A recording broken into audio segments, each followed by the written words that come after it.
오늘의 큐티 말씀은 시편 111편 1절부터 10절입니다. 제목 여호와께서 하시는 일들. 먼저 앞뒤 문맥을 살펴보겠습니다. 시편 111편은 표제, 시 제목이 따로 없습니다. 그러나 시편 111편부터 118편을 할렐루야 시편 모음집이라고 부릅니다. 그렇게 보는 이유는 할렐루야로 시작하거나 할렐루야로 끝나기 때문입니다. 할렐루야는 하나님을 찬양하라 라는 뜻입니다.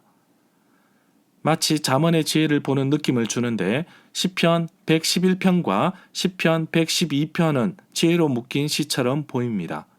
그리고 시편 111편과 시편 112편이 서로 연결되어 보이는데 마치 거울처럼 보입니다.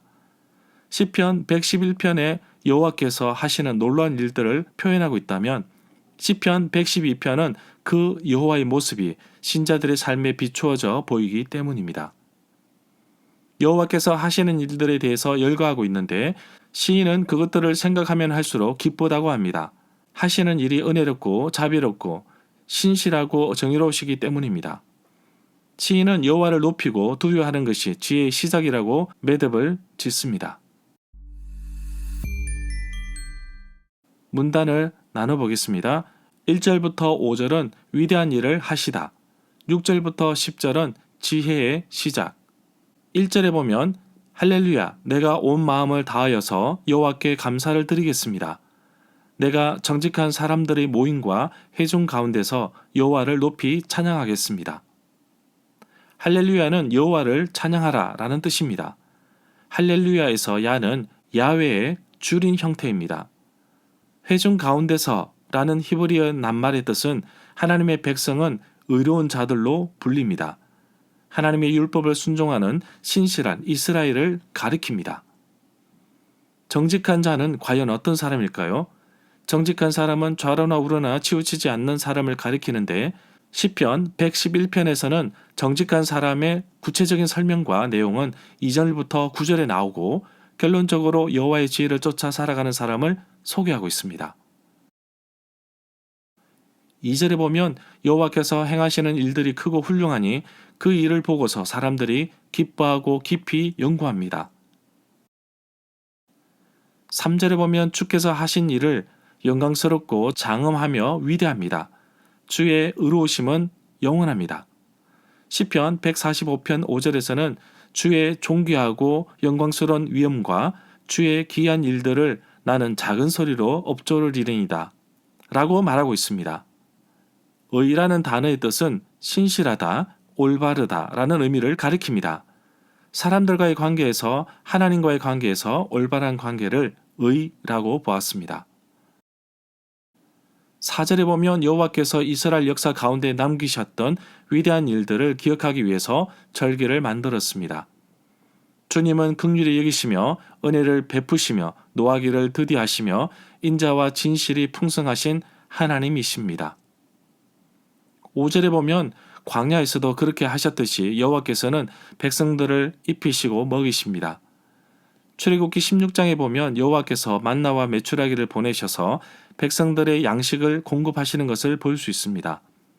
여호와께서는 백성들과 맺은 언약을 영원토록 기억하시는 분이십니다. 동일하게 하나님의 백성들도 하나님과 맺은 언약을 잊어서는 안 됩니다. 6절에 보면 여호와께서 하신 일을 나열하고 있습니다. 5절에서는 백성들을 먹이신 것과 6절에서는 가나안 정복에도 그의 능력을 보이신 것을 말씀하고 있습니다. 뭇나라는 열방이라는 뜻입니다. 결국 뭇나라의 땅, 열방의 땅을 여호수아가 이끌었던 이스라엘 백성들이 가나안 땅을 정복한 것입니다. 7절에 보면 이 구절에서는 여호와께서 이스라엘 백성들에게 법도를 주셔서 지키도록 하셨습니다. 여호와께서 주신 법도는 확실하고 든든하게 궁극적으로는 하나님의 축복이 백성들에게 이르는 것입니다. 이것을 확실하게 보증해 줍니다. 8절에 보면 여호와께서 하시는 일은 영원토록 흔들리지 않으며 신실하시고 올바르며 정직으로 행해지고 있습니다. 풀은 마르고 꽃은 시드나 우리 하나님의 말씀은 영원히 서리라. 여호와를 경외하는 도는 정결하여 영원까지 이르고 여호와의 법도 진실하여 다 의로우니. 9절에 보면 여호와께서는 그의 백성에게 구원을 베풀어 주시고 그의 언약을 영원히 세우셨습니다. 주의 이름이 거룩하고 지존하셔서 위엄이 있습니다. 여호와께서 출애굽과 또한 나중에 자기 백성을 해방, 구속하시려고 개입하심을 가리킨다고 봅니다. 10절에 보면 여호와를 경외함이 지혜의 근본이라 그분의 가르침, 계명을 따르는 사람은 바른 깨달음, 분별력을 얻으니 영원토록 여호와를 찬양합니다. 잠언 9장 10절에 보면 여호와를 경외하는 것이 지혜의 근본이요 거룩한 자를 아는 것이 명철이라고 하였습니다. 잠언 1장 7절에서는 여호와를 경외하는 것이 지식의 근본이거늘 미련한 자는 지혜와 훈계를 멸시하느니라. 시편 111편의 마무리를 지혜의 잠언처럼 매듭을 짓습니다.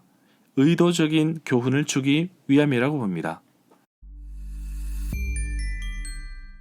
절마다 상세한 설명과 구절 해석, 핵심 내용과 중심 줄거리는 네이버 블로그에 올려져 있습니다.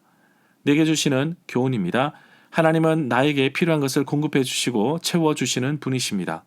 그러나 필요 이상의 물질은 주지 않으셨습니다. 만약 나에게 필요 이상의 물질을 공급된다면 그것은 조만간 필요가 있을 것이며 또한 다른 사람을 도와주라고 주신 물질이었습니다. 여호와께서 40년 동안 광야에서 이스라엘 백성들을 돌봐 주셨듯이 성도님들이 후원으로 살아가는 저에게도 하나님께서 먹이시고 입히시고 도와주셨습니다. 하나님께서 저를 통하여 이루신 일들을 기억하며 감사하는 시간을 가지고 싶습니다. 하나님의 놀라운 역사를 보았고 언약적인 성품도 보았습니다. 그 하나님의 놀라우신 역사와 성품과 하신 모든 일이 나의 삶에 묻어 나오기를 원합니다. 과거를 통해 미래를 알 수 있듯이 하나님께서 베풀어 주신 은혜와 그 사랑의 온기를 내 삶에서 계속 이어나가기를 원합니다. 나의 삶이 하나님께서 주시는 지혜로운 삶이 되어 날마다 하나님을 찬양하며 달려나가기를 소망합니다. 별 볼일 없이 그냥 하루하루 보내는 것이 아니라 하나님께서 나를 통해 이루고자 하시는 그 계획 속에서 하나님을 찬양하며 신실하신 하나님만 바라보며 살아가기를 간절히 소망합니다. 내가 마음을 다하여 여호와를 높이며 찬양하면서 나가겠습니다. 삶이 예배가 되기를 원합니다. 은혜로우신 자비로우신 하나님의 손길을 기억하며 오늘도 나를 빚으시고 이끄시는 하나님을 기대하며 살기를 소망합니다.